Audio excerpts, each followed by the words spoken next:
Bien, hoy jueves vamos a dar un pequeño giro a la emisión. Todos los jueves está invitado un corresponsal que va a hablar desde Estados Unidos, desde el estado de Utah, Franklin Camargo, joven venezolano que hace años está viviendo ahí en Estados Unidos, y va a hacer un resumen todos los jueves a esta hora de lo que está pasando en Sudamérica y por qué está avanzando este socialismo, avasallando libertades y democracias. Franklin, buen día, ¿cómo te va? Buen día, todo muy bien. Un gusto, No sé si Franklin. me podrán escuchar bien. Sí, te estoy escuchando perfectamente. Decime, ¿qué hora es ahí en el estado de Utah? Bueno, en estos momentos son las 4 de la mañana aquí en el estado de Utah. Y la verdad es un placer para mí poder estar en tu programa y apoyar estas iniciativas de promover las ideas de la libertad en todos los medios posibles. Bueno, de acuerdo, gracias, Franklin.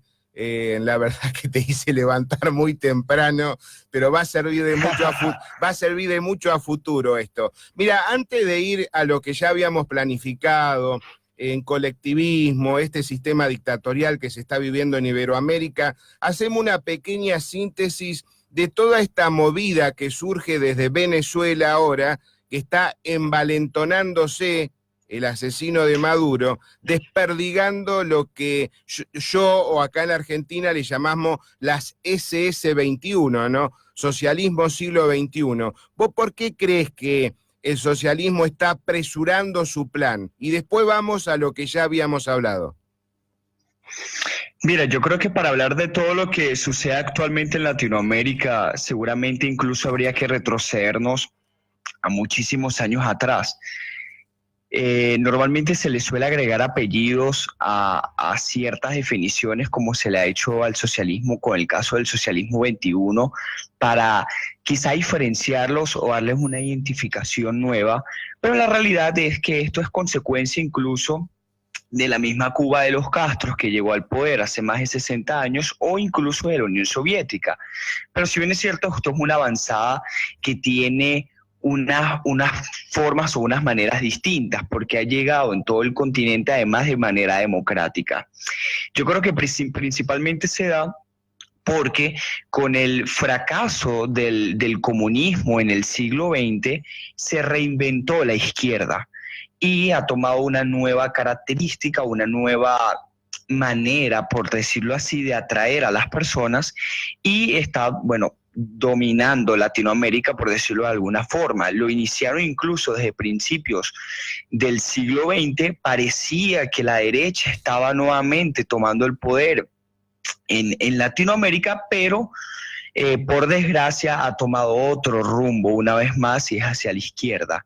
Y yo creo que principalmente esto surge por varios factores. Uno de ellos ha sido equivocaciones que ha tomado la derecha políticamente hablando, incluso económicamente hablando en Latinoamérica. Vemos el fracaso rotundo del gobierno de Macri, que yo ni siquiera lo denominaría como un gobierno de derecha. Vemos la tibieza de Piñera en Chile, que también ha afectado muchísimo. Y esto sin duda alguna ha llevado a que las personas que tienen una cultura y una idiosincrasia que parece compatible en Latinoamérica con las ideas intervencionistas de la izquierda, pareciera que están adaptadas, pareciera que están incluso programadas para esos principios, para esos ideales, han tomado nuevamente y han aceptado esas ideas que, si bien es cierto, sabemos que traen fracaso, parece que ellos no lo han entendido muy bien, lamentablemente. Entonces yo creo que esa falta de respuestas dentro de una alternativa política que pueda hacer verdadero contraste entre la izquierda y esa idiosincrasia y esa cultura que por supuesto hay que batallar y hay que transformar, ha traído ese nuevo auge en Latinoamérica y ese nuevo afecto por las ideas de la izquierda que por supuesto sabemos nosotros son contrarias a la libertad. Bien, para desarrollar más profundamente este tema y para que se interprete de cómo se está introduciendo el socialismo en Iberoamérica, vos me aconsejaste que primero hay que encasillarse lo que es el paternalismo y el colectivismo. Hablando de colectivismo, se considera que la vida no pertenece a la persona, sino al grupo o sociedad de la cual es solamente una parte. El individuo no tiene derechos propios y debe sacrificar sus creencias y objetivos por el bienestar mayor del grupo. Para los colectivistas, en el grupo, no en el individuo, la unidad básica de interés moral, bueno, etcétera, ¿viste? Se involucra muchas cosas. ¿Qué tiene que ver el colectivismo con el socialismo para vos? Fíjate algo que probablemente se haya ignorado por parte de los intelectuales en Latinoamérica que creen en las ideas de la libertad e incluso de los políticos, es que el colectivismo ha sido esa filosofía que ha conducido cualquier movimiento socialista en Latinoamérica e incluso, yo iría más allá, ha conducido cualquier movimiento totalitario en la historia de la humanidad. A los movimientos totalitarios se les ha cambiado los nombres, se les ha llamado socialismo, se les ha llamado comunismo, se les ha llamado nazismo, que no es más que también un movimiento socialista, se les ha llamado fascismo, que también era un movimiento que no creía en la propiedad privada, y se les ha cambiado el nombre. ¿Para qué? Para terminar castigando al individuo. Pero el principio que ha conducido todas esas fuerzas totalitarias ha sido el mismo, y ha sido un movimiento colectivista que ha suprimido al individuo con sus derechos y ha sostenido que no tiene ese derecho a la vida, esa soberanía, esa independencia, y que su vida pertenece al Estado, que su vida pertenece al colectivo, que su vida pertenece a la sociedad. Y el principal problema en las sociedades latinoamericanas ha sido abrazar precisamente esas ideas colectivistas. El latinoamericano ha aceptado el colectivismo como algo bueno, e incluso yo creo que esa es la principal batalla que hay que dar, sobre una batalla cultural para transformar esa idiosincrasia de Latinoamérica, que ha aceptado ideas como buenas que, si hablamos incluso en un aspecto moral, no lo son, y en un aspecto práctico muchísimo menos. Hoy la izquierda llega a tal punto en donde no se dedica tanto a dar discusiones y debates sobre si verdaderamente el socialismo funciona en un aspecto económico. Es que la evidencia es clarísima: el fracaso en Venezuela, el fracaso en Cuba. Es clarísimo, las personas después de años de socialismo son capaces de caminar decenas de kilómetros para poder abandonar esos países, son capaces de agarrar cualquier tipo de balsa y huir desesperado, son capaces de saltar como sea un muro. Entonces la evidencia es clara, el socialismo no funciona, pero lamentablemente la izquierda se transforma en una estrategia política y ha dicho: mira, ¿sabes qué? Ahora el discurso de nosotros es ético, ahora el discurso de nosotros es moral. No nos vamos a hablar porque las evidencias claras, el socialismo es próspero para la humanidad, pero no, es un sistema moral, porque es un sistema que va dedicado a apoyar a las minorías, es un sistema que va dedicado a que los poderosos no nos pisoteen, es un sistema que se trata de hermandad, de solidaridad, y eso es una batalla que hay que dar, porque es absolutamente falso. No hay ninguna moralidad en suprimir derechos individuales, no hay ninguna moralidad en sacrificar a algunos hombres por el beneficio de otros. No solamente no es práctico económicamente, sino que no es práctico desde un aspecto moral. Y el latinoamericano promedio, lamentablemente, tiene una visión colectivista de la sociedad que considera que su vida no le pertenece a ellos, y de hecho se la han entregado al Estado con esa visión paternalista que tienen de ellos como amo. Creo que también es un aspecto lamentable, y en esto hace un poco de contraste, por ejemplo, con la sociedad americana de autosuficiencia, de creer probablemente que por ellos mismos no son capaces de sobrevivir y que por ende necesitan la asistencia constante del Estado. Pero creo que tiene también, regresando al primer punto, sobre todo un aspecto ético, un aspecto moral, de creer que ellos tienen una deuda con el resto de las personas que lo rodean, y de creer que tiene una deuda con el resto de los ciudadanos. En Latinoamérica es casi imposible dar ciertos debates, como ¿es realmente la vivienda un derecho? ¿Es realmente qué ocurre si eliminamos el salario mínimo? ¿Es realmente la salud un derecho universal? Después podemos discutir qué medidas puede hacer o no el Estado para ayudar a ciertas personas que lo necesiten. Ok, pero ¿es realmente un derecho universal? ¿Las personas nacen con esos derechos o son bienes económicos que necesitan ser producidos por otros individuos y que para que una persona reciba algo gratuito significa primeramente que el Estado se lo quitó a otro primero, bien sea físicamente o bien sea a través de sus impuestos? Entonces esos son detalles que si los vamos uniendo nos vamos percatando de lo que ha sucedido en Latinoamérica. Bien, nos empujás ahora a hablar sobre paternalismo. A nivel político, el paternalismo se asocia con el autoritarismo. Bajo el argumento de proteger a la población, el gobierno paternalista recorta las libertades, eso es obvio, tal como haría un padre que niega un permiso a su hijo porque considera que aquello que podría realizar resulta peligroso.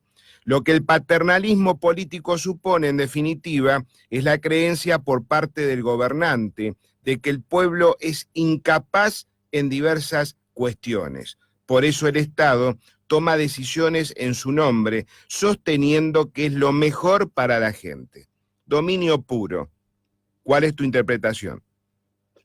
Sí, absolutamente de acuerdo contigo. El paternalismo plantea simplemente que los ciudadanos no son capaces de controlar sus vidas por sí mismos y que unos burócratas tienen mejor o deberían tener el control de la vida de cada uno de nosotros. Esto incluso en un aspecto, mira, en cualquier categoría juzgar fracasaría. Los entes privados siempre van a controlar mejor sus vidas que el Estado.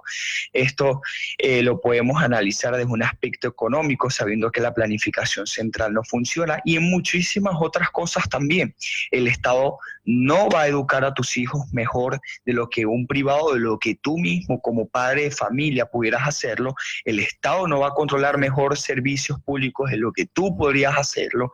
El Estado no va a comercializar ciertos productos mejor de lo que un privado pudiera hacerlo. Estos tienen una evidencia clara del fracaso rotundo que trae, pero lo más peligroso es el totalitarismo que conlleva. Para que un Estado paternalista sea posible, por ende, necesita estrictamente controlar cualquier aspecto de la ciudadanía y siempre va a ser todo bajo intereses políticos.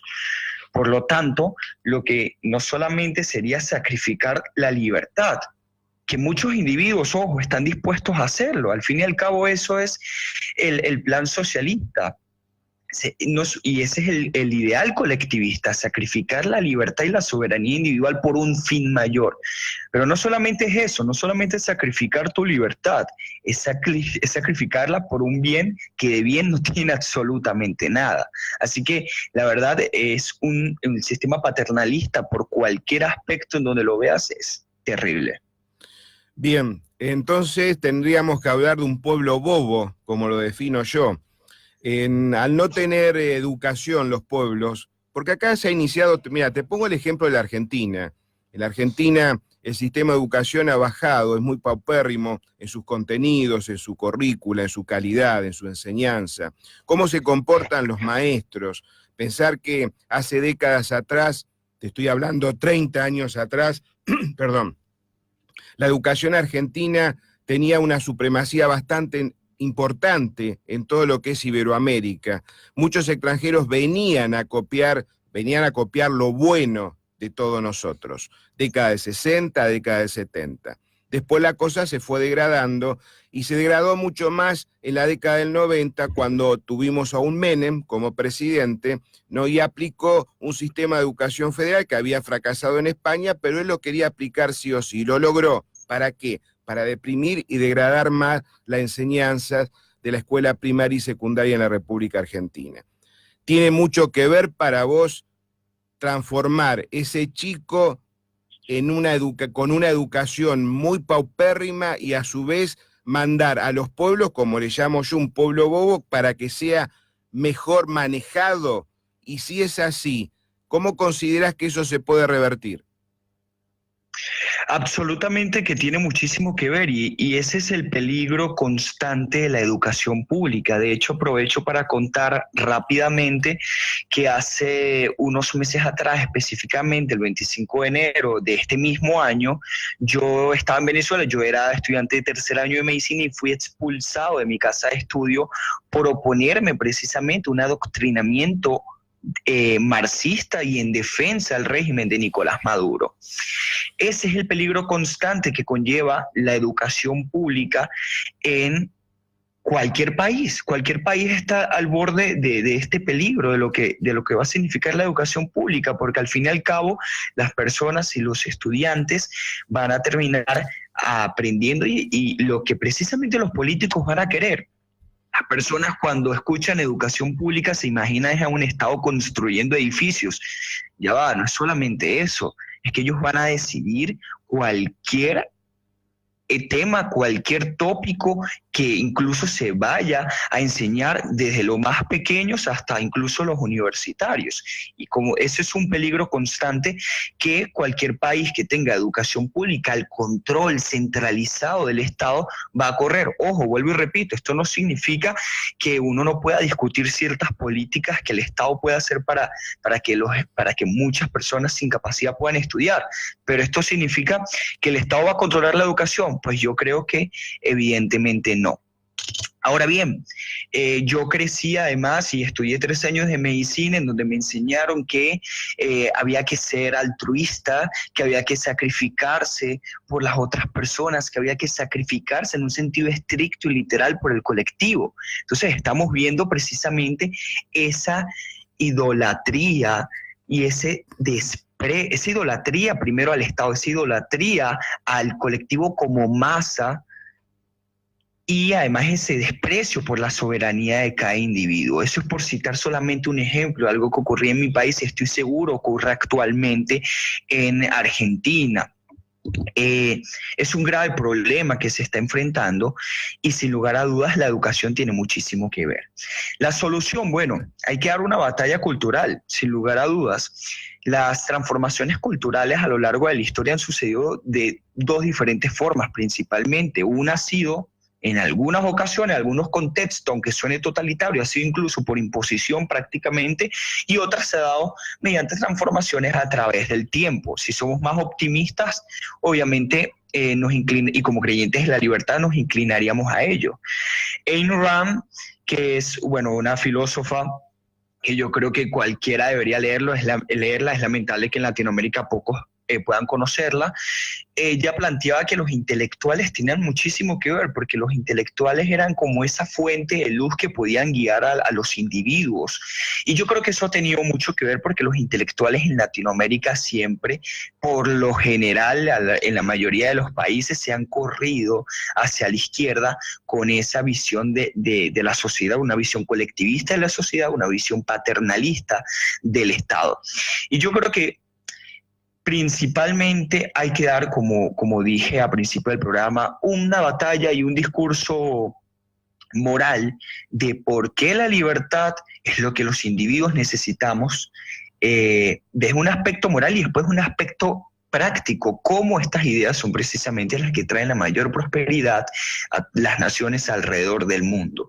Pero la batalla moral es importante porque precisamente es la batalla que está dando la izquierda. Y la evidencia, como vuelvo y repito, los resultados son claros. Entonces, las personas tienen que entender que la soberanía y la independencia de cada individuo, de cada uno de ellos, es lo más importante, que las personas además, y yo creo que debe haber una transformación de los derechos, porque hoy por hoy y en Latinoamérica hago énfasis, las personas creen que tienen derecho a todo y deber y obligación a absolutamente nada, porque es como una especie de trampa para vos, como tú lo mencionabas anteriormente, porque puede sonar bonito para algunos, pero tú y yo sabemos que mientras más derechos en realidad significa más poder para el Estado. Y muchos derechos implican la violación de los derechos de otros. Entonces, si un derecho para mí implica la violación de un derecho inalienable e individual de otro individuo, pues sabemos que no tiene ni un aspecto moral ni tampoco va a funcionar.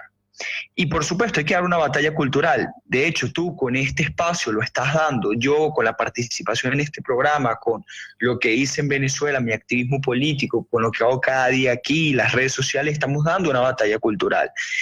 Y muy probablemente, aunque quizá pueda ser tarde, esperemos que no, se va a formar una generación de jóvenes, esto es muy probable, en Latinoamérica que sea contraria a las ideas colectivistas porque son las principales víctimas del fracaso de estas ideas. En Venezuela yo pude ver, de hecho, cómo se formaba una gran generación de jóvenes antisocialistas que quizás no saben absolutamente nada de socialismo, no saben realmente lo que es como definición, como principio, como modelo, pero la simple denominación de socialismo ya no les gustaba porque quizá durante 15 años, los 15 años que tengan de vida o los 20 años que tengan de vida, han escuchado a políticos hablar bien del socialismo y son personas que quizá no comen ni siquiera 3 veces al día ellos mismos. Entonces quizá no saben qué es el socialismo, pero ya tienen una visión, digamos, negativa de esas ideas y eso ya es un paso adelante. Claro, sería mejor, muchísimo mejor, que en vez de cambiar de opinión a partir de ser víctimas y de una experiencia carnal de ideas atroces, ellos pudieran aborrecer esas ideas a partir del estudio. Pero bueno, son transformaciones culturales que se pueden dar de una forma u otra y esperemos precisamente que se den. Buenos días, Franklin. Estela Marisa Escar te saluda. Hola, un placer. El placer es mío. Mira, te estaba escuchando atentamente y sé que estás al tanto de la situación actual en la Argentina con el resultado de las últimas elecciones. ¿A vos te parece que nos acerca a la realidad de Venezuela? Es decir, los argentinos vamos camino a ser una futura Venezuela.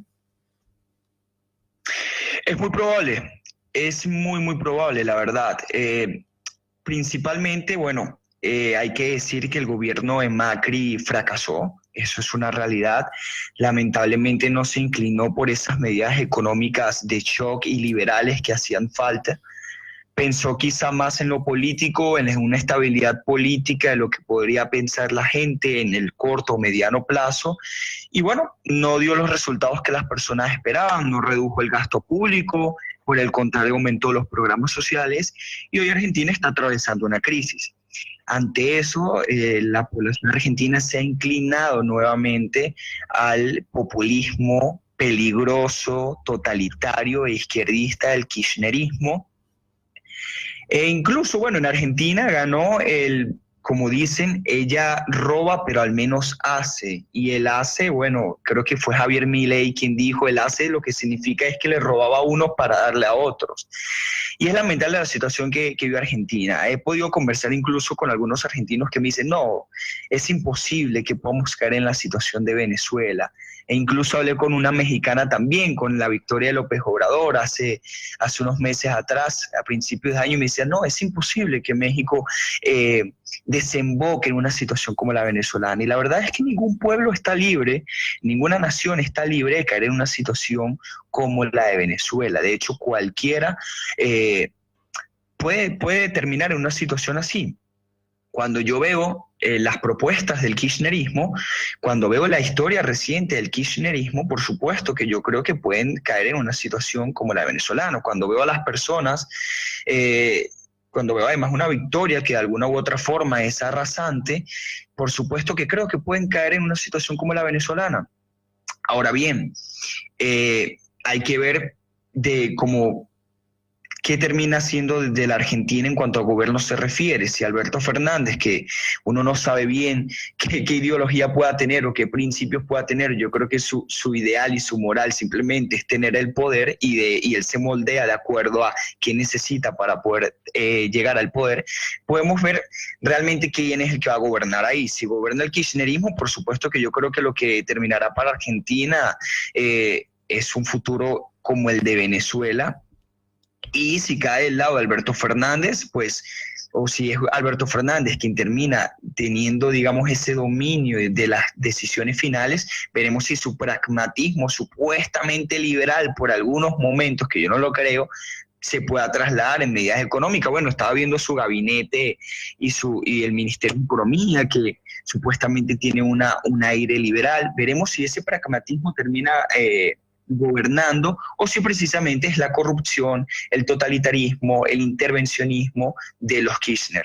Pero lo que sí puedo decirle a los argentinos que nos están escuchando es que ningún pueblo está libre, ninguna nación está libre de una situación como la venezolana, ninguna. Y la batalla cultural, la batalla de las ideas y combatir al socialismo hay que darle en cualquier espacio posible. Cualquier mente que se pueda cambiar o que se pueda, digámoslo así, orientar hacia las ideas de la libertad es un logro inmenso, pero la confianza es peligrosa. Argentina tiene una inflación creo que de más de 50 puntos, apenas va a asumir el gobierno de Alberto Fernández por 4 años más, que parece ser un gobierno que puede traer una crisis aún peor, que bueno, no creo que se pueda tener, yo estoy seguro que casi será así, así que esa ligereza es muy peligrosa porque la atravesaron también los venezolanos. Hoy el ejemplo es Venezuela, hace 20 años era Cuba y los venezolanos decían que era imposible terminar en una situación como la cubana. Y hoy los venezolanos están caminando para ir a Cuba, Perú, Ecuador o cualquier otro país, o viajan en autobús durante días para llegar a Chile y hacen interminables esfuerzos para poder tener una vida medianamente mejor.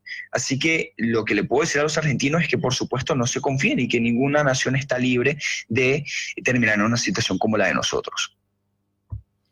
Bueno, Franklin, son 8:33 de la mañana, has sido muy atento, te dejo dormir un cachito más. No cortes, muchas gracias por todo, no cortes que ahora vamos por línea privada. Te agradezco mucho y nos preparamos para el jueves que viene. Ok, un placer, un placer. Y bueno, feliz día a todos. Igualmente, vamos a escuchar un poquito de música. En FM Altavoz.